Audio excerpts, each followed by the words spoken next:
Hello again, Sandwich. I'm Greg Anderson. Welcome to another takeaway. We are going to be talking about Article 1 on the warrant of this upcoming special town meeting. But let me ask you this. What are you doing on October 28th? Nothing? All right. Well, how about you show up at this special town meeting, participate, and be involved in something that frankly is really big, like $20 million big in terms of an ask from the town to you, the voters. We're going to talk about Article 1. In fact, we're going to kind of unpack this in a really unique way. Joining me now is Joane Lamothe, who is the director of the Sandwich Public Library, and Susan Marancik, who is the director of the Council on Aging. Thank you both for being here with me. Thank you for having us. Thank you. Here we are sitting in front of your office, and a couple other things I think are in that building. A few other things happen in there. Yes. Yeah, a couple of other things. But thank you for making the time to talk. As we said earlier before we started taping, what I really wanted to do in this discussion is talk to the day-to-day, the people part of this, if you will. Because the warrant, the financing, the timing, the architectural, there's a lot of elements to this. But you guys run these different elements. You live it. If you're having sleepless nights, it's probably about something that's going on at work, which happens with all of us. So that's kind of where I want to take this discussion. But let me first ask you guys, this is one article involving both the Council on Aging, or the Senior Center, Center for Active Living, and the library. How do you guys feel about this being tethered together as one? Whoever wants to. I think it's sort of an interesting way to do it, and aside from the benefits of the financing of it, is I sort of see the combination of it a benefit in that it addresses quality of life issues in town, because I know that both Susan and I both serve a lot of the same population, and particularly with Susan's project going forward as the Center for Active Living, that they're looking to expand their user base. So it really, having the two projects, which are going to provide services and programs for everyone, I think is a win. I'm happy about it. I would certainly agree with that. I think that one of my favorite sayings, I think I borrowed it from Bud Dunham, is with the bundled project, we really serve everyone in the town from cradle to grave. And everyone, despite we all want to deny it, everyone is aging. So well, like I said to Bud, they are aging. You guys maybe. I am not. You're not. Okay. No, I'm not. Just want to be clear. But yeah, you're right. It's cradle to grave. So I think a bundled project really lets all people participate, and it speaks to, for us, a name change perhaps to the Center for Active Living, that it will encompass more intergenerational programming. So you guys nailed it. That's awesome. Quality of life. I hadn't even thought of it in that context. I keep looking at this as two real estate deals, if you will. How confident are you guys that this article will pass? One has to be. I mean, I think with due diligence and doing programs such as this, and we've got a marketing campaign and a lot of outreach going on, so I think you can't go into any project thinking you're going to fail. Yeah. So we just, we put one foot in front of the other and do what needs to be done, and what do we say, cross our fingers? Cross our for the fingers. best? Yeah. No one can ever tell for sure, but I think that particularly, well, both projects really are about 21st century Sandwich. And I may refer to this later on too. I think people have to start, as we educate and do some of these forums, start thinking about it as an investment in the community and not just a cost. And we're really doing the library redesign and a purpose-built senior center to last for generations to come. Okay. So let's talk about the Center for Active Living. And let's talk about it from a cost perspective. There are some in the community, and dare I say, there are some people who kind of get stuck on the whole financial piece. They're thinking, oh God, here we go again, spending more money. What do you say to those who say, you know what, this is just too much money, not happy with it? What do you say to those folks? Well, I think that Bud and the Board of Selectmen have done a great job coming up with a funding package to really address people's concerns about taxes. From as I just said, launching into the whole thinking about the future and a 21st century need, this particular project will be a purpose-built senior center to serve residents of Sandwich that are over the age of 60. But it will also have a community component to it with access to a gymnasium, which replaces a resource we will lose when the wing school goes away, and that is something that, again, that cradle-to-grave demographic uses. And I think that, again, from an investment perspective, it's very important. And also, speaking to the population of Sandwich that's over the age of 55, there's 7,400 people in the town of Sandwich over the age of 55, which is about 39% of our current population. And again, even when we look in the mirror and say we're not aging, we're all aging together. And specifically in this generation, people are, and I don't think there's anyone out there in the audience who hasn't dealt with caring for a family member or a loved one, or knows someone who has had to do that. And that puts a lot of pressure. So that caregiver, we don't have the triple-decker people living and caring for elders in their own home anymore. And many more people cannot afford the options for senior living. So we need to support them in the community, and this is an investment. So let me ask you this, Susan. How long have you been on the job? A year and a half. Year and a half. So a year and a half ago, you stepped in and kind of like whoop, went right up to your eyeballs with this discussion of a new senior center, and I can only imagine how challenging that was, yet rewarding. Can you talk to the personal side to this? You're running this, a lot of facets in the community that you're responsible for. What has been the most challenging, and equally, what has been the most rewarding of the past year and a half?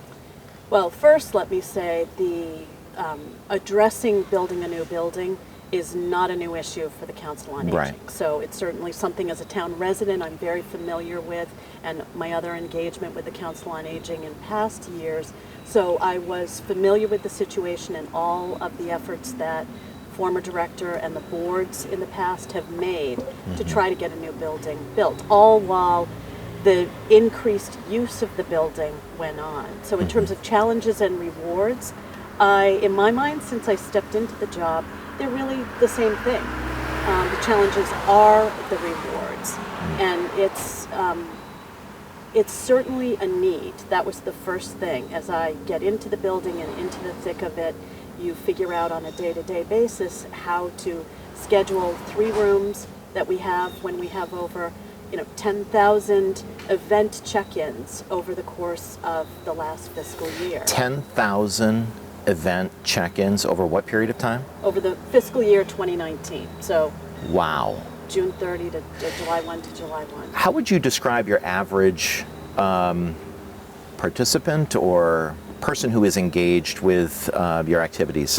What's the terminology? That's an excellent question. Thank you.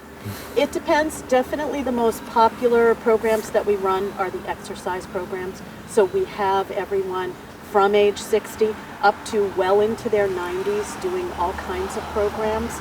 And the average age, I say, is probably about 75. When we don't have a nutrition or a meals program because there is not room at the building. Yeah, and I want to talk about that. But we try to do, we'll come back to that. We try to do a food event, a luncheon, at least once a month, if not twice a month. So we had about 55 people at a luncheon yesterday. That's a little bit older demographic. Sometimes those are the people who come in that have food insecurity. Sometimes they come for the social aspects of it.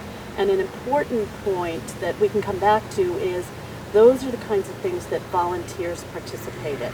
So it's a pretty big age range. We are multi-generational, all in our own building, anywhere from age 60 and some under age 60 who volunteer for us.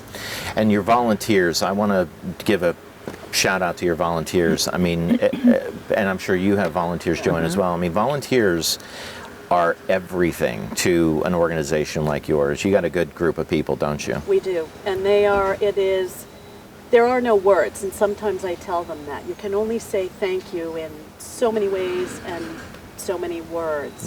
But we could not do it without them. That's the simple phrase. So let's talk about about the future. If I can have you, here you've got this new, we've seen the plans, and we're going to continue to really get into over the next couple of weeks and time before this vote and even after, hopefully, that there are a lot of wonderful things that are going into this new facility. It's how many square feet? It will be, with gym included, 2 stories. It's about 17,000 square feet. Okay. 17 to 19,000 square feet. Huge building. You must have a wish list of things that you want to do on day one in terms of programming and things that you can now roll out. Tell me a little bit about what is exciting you about the programming piece, and think of it in the context of what people in Sandwich will therefore be excited about once you have this new building and new facility. Well, some of the practical things that we need to bring on board, and Joanne will thank me because we'll take back some of our programming that doesn't fit in our building now. We are spread out. That's actually a point, is we are spread out. We've got a support group that meets at the library because they need 2 rooms simultaneously. That's one of our Alzheimer's and dementia caregiver support groups. So that would be one of my first wishes, to be able to provide purpose-built building and space for them, because at our other building, for those who have dementia, it's an issue of safety. We just couldn't provide the right space for them. Yeah. So that would be one of my big wishes. A nutrition program or a meals program of some kind. And my wish is that this could be a little bit more 21st century. So instead of the picture of seniors coming every day for a meal, that there be options for the modern generation of perhaps being able, more of a takeaway cafe, so they could come and get food, particularly for people who live alone. They may want to come and eat there, but you might have couples who just don't want to cook anymore and want to come by and pick up food. But it would be nutritionally balanced, and that's definitely something we can't do in the building that we're in. So some creative ideas around nutritional programming. Would you see with the gymnasium doing more different types of activities as it relates to exercise and those types of programs? Well, we'll certainly be able to continue the walking programs. Yeah. We'll bring that indoors, and this gym will have an elevated walking track, so we can have the walkers up on the upper level and programming going on in the gym. And my wish would be for some of the intergenerational programming. The gym floor is also, it is a regulation sized gym, but there are also pickleball courts lined there. And I know we have for all the people who don't know anything about pickleball, there is a very avid, active pickleball group in Sandwich. Interesting. And I had done a program with the high school last year, just outdoors, of their gym classes and seniors getting together for a little bit of pickleball play. So we could do some intergenerational programming like that. We could do some different exercise programs, again in the nature of a support group.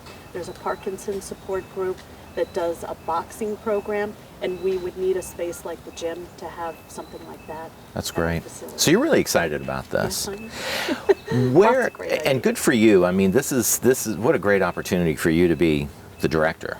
I mean, to be jumping in and here it comes down the line.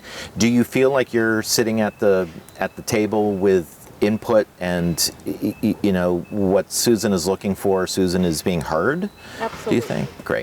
Great. Where are you getting inspiration, or where's the collective group getting inspiration to bring best practices to this? I mean, do you look at other senior centers or active living type facilities? Does that help you? And if so, where does that inspiration come from? Well, we're lucky enough in Massachusetts to have in different areas some award-winning senior centers and directors.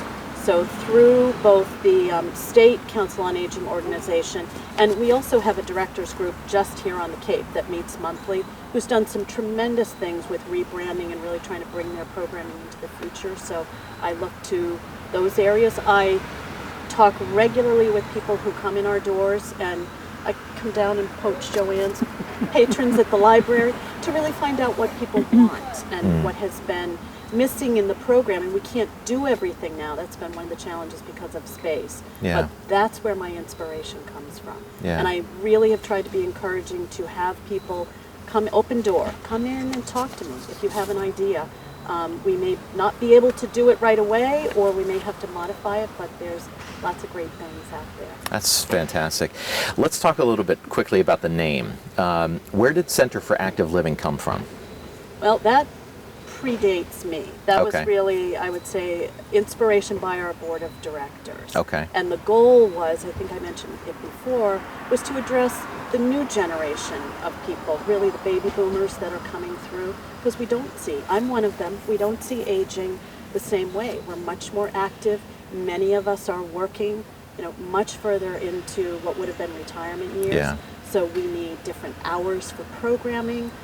We are kayaking and we're playing pickleball instead of some of the other activities. So the challenge, I think, in terms of programming is we have a very robust group who enjoys some of the things that have always taken place at senior centers, but we also have a real wish for more active programming and a lot of intellectual, more educational programming, lecture series and things like Yeah, that. so it's that intergenerational piece, but it also is a younger, retired, more active senior.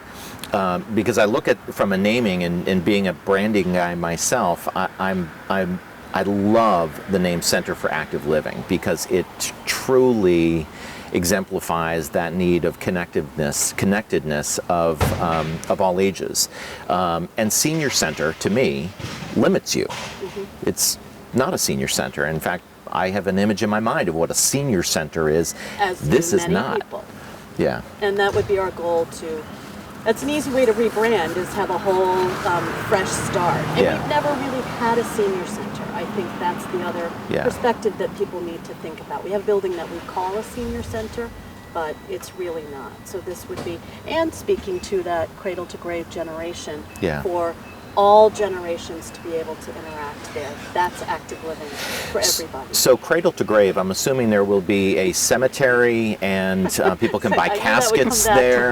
around. Yeah, just Well, checking. we do offer educational forums on advanced life care planning. So. Great. Education is everything. So, so Susie, I'm going to switch over to Joanne now, and I'm not sure if we got to change cameras to do that on her, but this dynamic of quality of life, and I never thought of that until you mentioned it earlier in terms of really this whole thing. But talk a little bit more about that. How does the library, let's go forward post renovations. It's done. You're excited. Everything smells great. I've survived. You've survived, exactly. You're still here, which is essential. How do you feel that will bring an increased quality of life to people that live in Sandwich? I just think, so our tagline is Sandwich Public Library, the heart of the community. And that does speak to the, the population that we serve, which is everyone. Also the fact that we're in the heart of the village, I think, is significant as well. But what we're excited about are the things that we've been unable to do because of constraints in the interior of the building. Yeah. And that is based on our user experience. So it's been a lot of sort of a laboratory of seeing how people are using the library, what they're looking for, how potentially they could use the library, how we could expand on our pretty robust programmatic things that we're doing right now. Mm-hmm. And some services we can offer, much like Susan said, that you can't due to constraints. So that's, I think, the most exciting part of it. I'm particularly looking forward to our new children's room. Yeah. Which is going to be very exciting. And there's some recent changes that have been made to the design. We never stop. Yeah. So, so tell me about the new children's room. Well, the new children's room, currently the children's room, which everybody knows because it is so well attended, thanks certainly to the rock star Mr. Parsons. The children's room is currently located in the original library building facing Main Street. We're going to relocate it to the rear of the building. And probably some of the highlights of that are it's going to have a wall of windows looking over the back, which is just a lovely setting.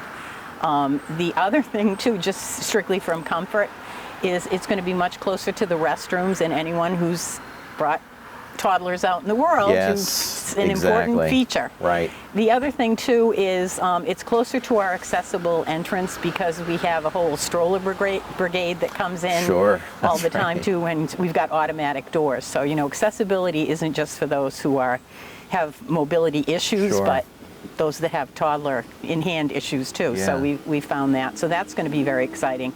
The additional part is we're going to have areas of where kids can sit and sort of explore and discover and sit. Groups of children can, a caregiver and a child can sit and enjoy the library. And then probably the most important of all, this is what I'm most excited about, is we're adding a children's program room immediately in the children's room.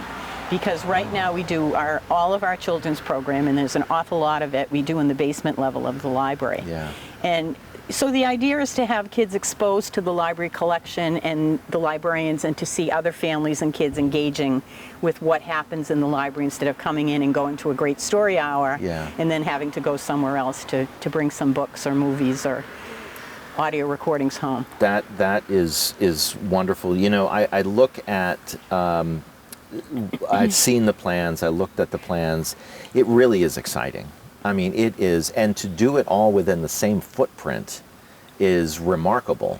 But let's really dive into some of the challenges, because if I'm going to raise my hand and say yes, I'm going for Article 1, and this $3 million towards the library is a yes for me, I need to really understand what the challenges are. And there's a little bit of a beating a dead horse. We all know it's a little antiquated and some of the challenges, but give me a taste of perhaps a recent challenge that you've had, whether it's with HVAC, whether it's with telling someone there's no room for them to have their meeting.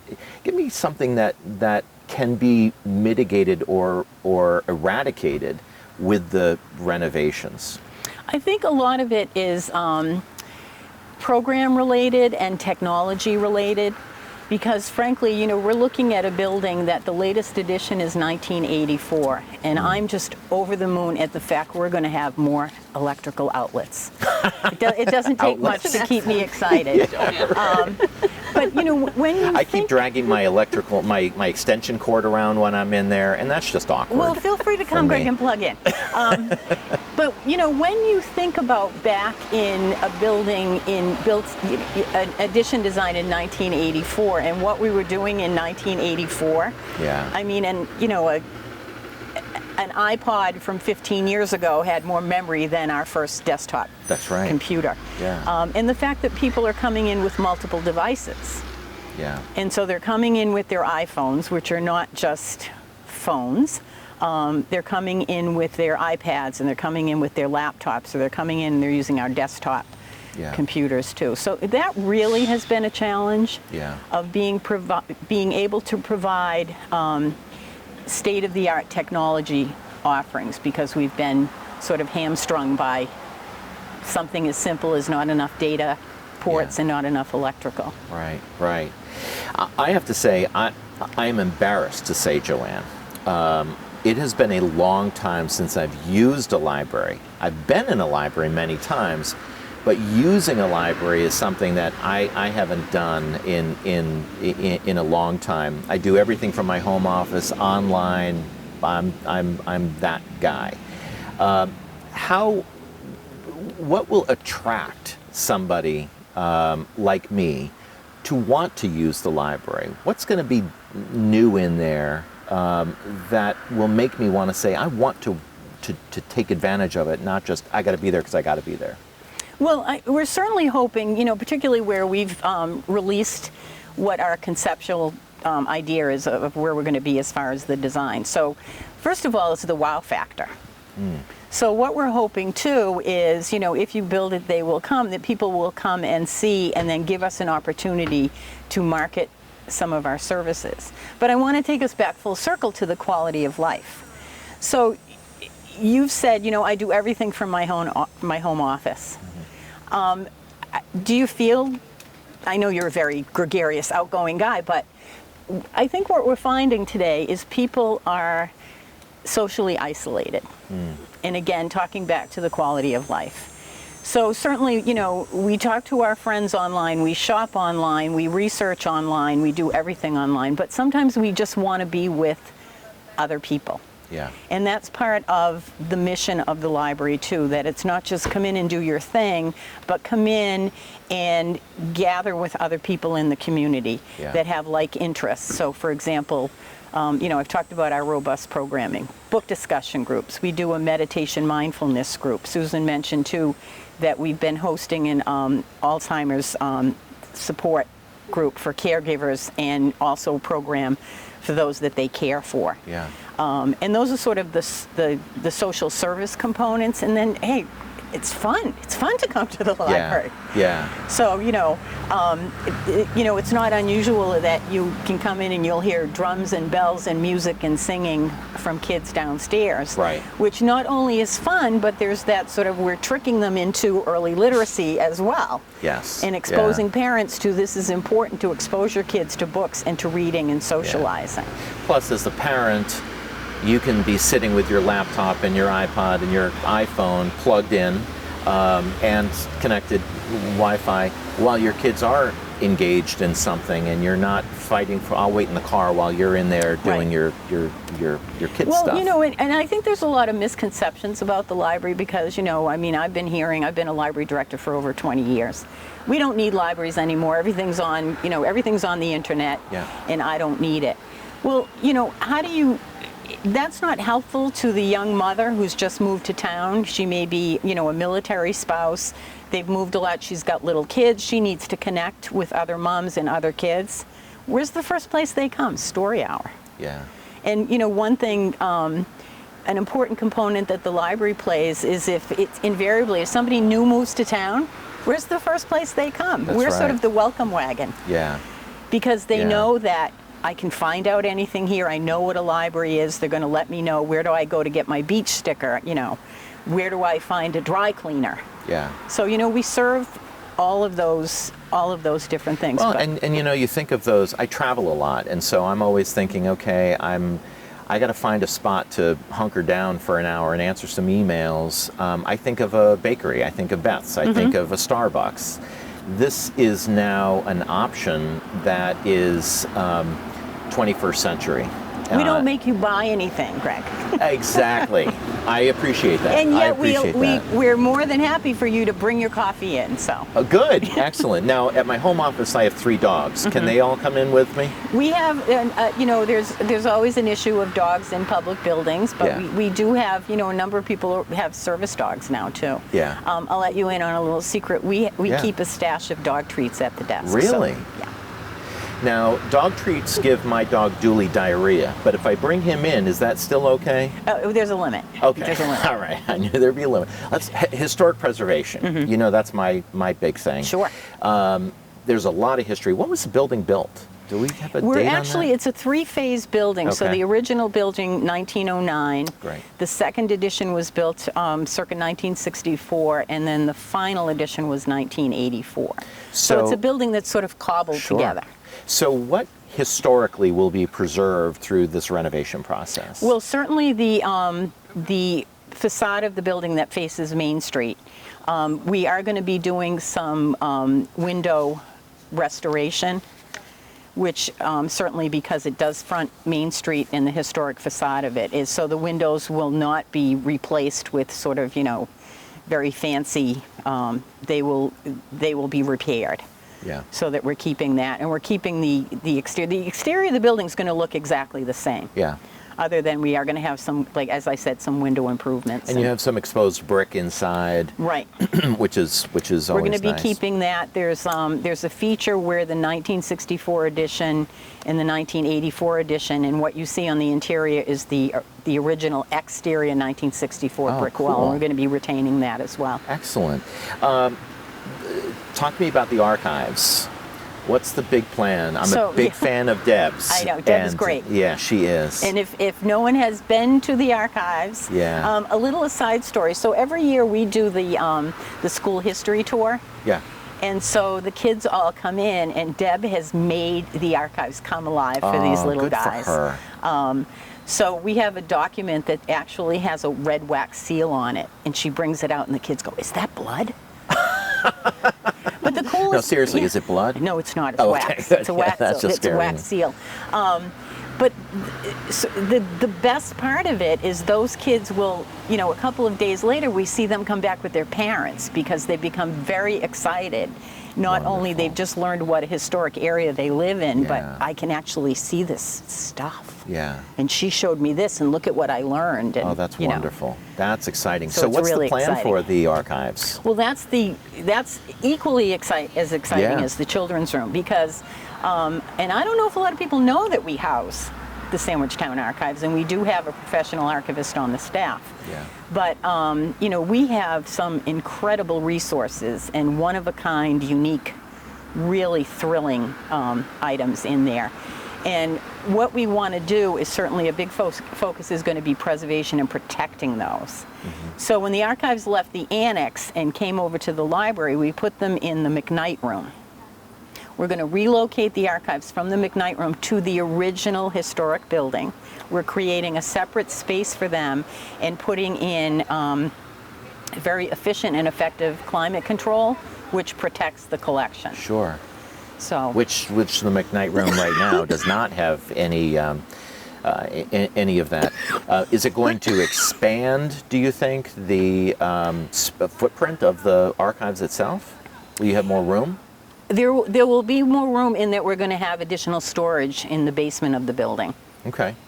Because there are facets of the collection that people use an awful lot, and then there are very unique things that may not get a lot of use that we'll be able to put into storage but will be cataloged and immediately accessible. Got it. Good.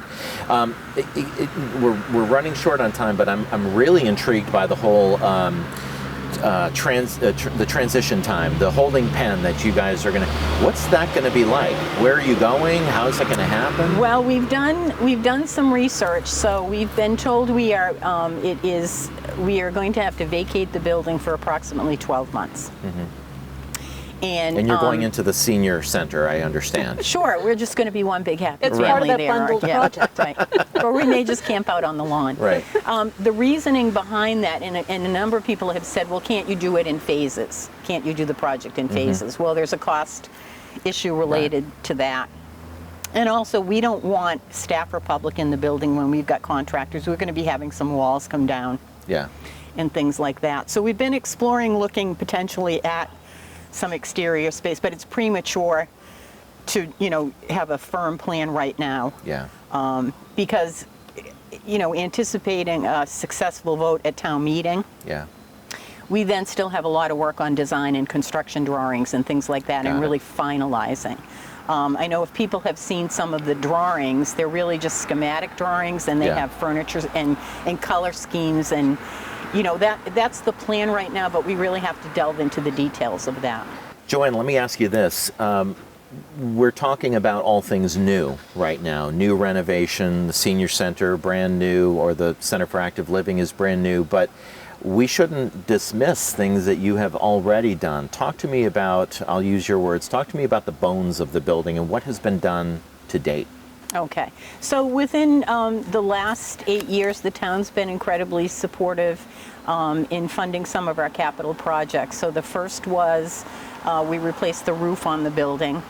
We then we have a state-of-the-art heating and air conditioning system in the building. We have a beautiful new parking lot that we actually use for outdoor programming space with a bio-retention garden in it. Oh, nice. We have a brand new septic system.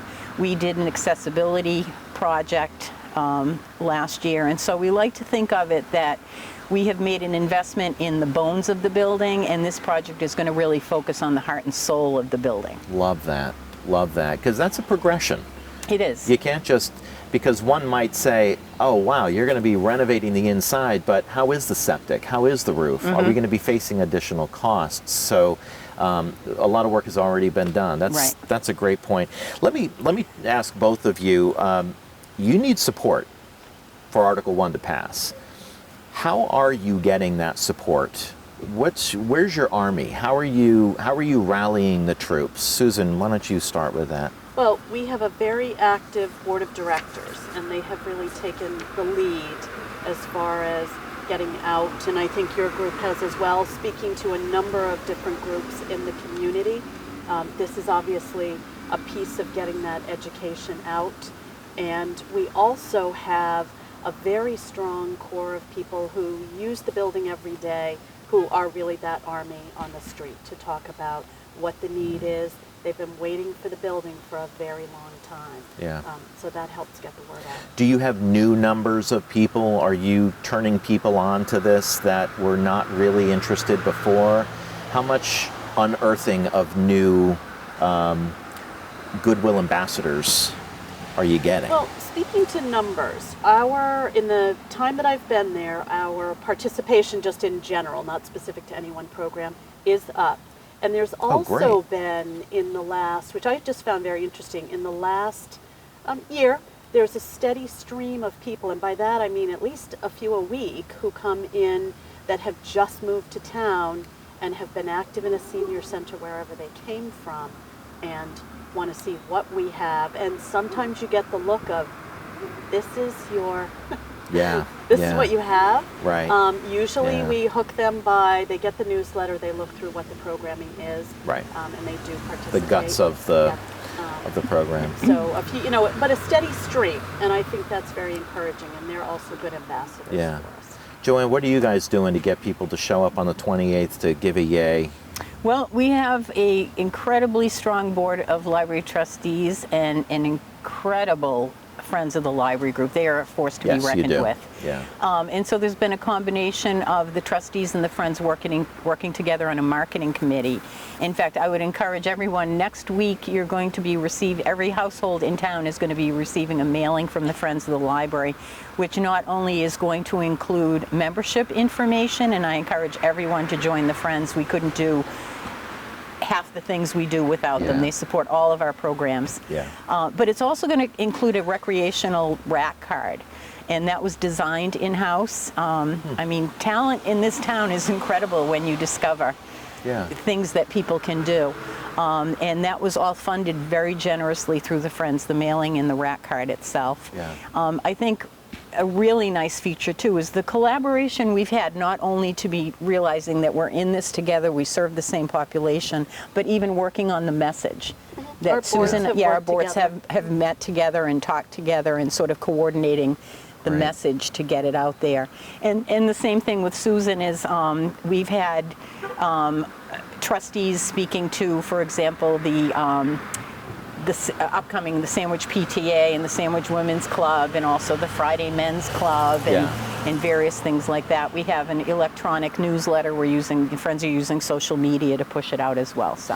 So you guys have, number one, it's getting the education out there, but knowledge is, people say knowledge is power. Knowledge is potential power. Correct. It's people who are going to use it. So on that note, I want to update everybody on what is coming up as it relates to further educational venues. The community forum on this very topic will be happening on Tuesday, October 15th at 7 p.m. I will be moderating. It will only be as good as those who show up and ask questions and be engaged and challenge if you feel you need to challenge, but ask and become involved. These keyboard warriors who kind of snipe away at things makes me nuts. So show up. And then, of course, 13 days later is that special town meeting at the high school. That's Monday, October 28th at 7 o'clock.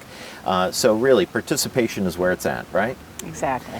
Susan Marancik, director of the what will be the Center for Active Living and current Council on Aging, and Joane Lamothe from the director of the library. Thank you both for sitting out here and having a good conversation. Thank you, Greg. All right, I'm Greg Anderson. I'll see you next time.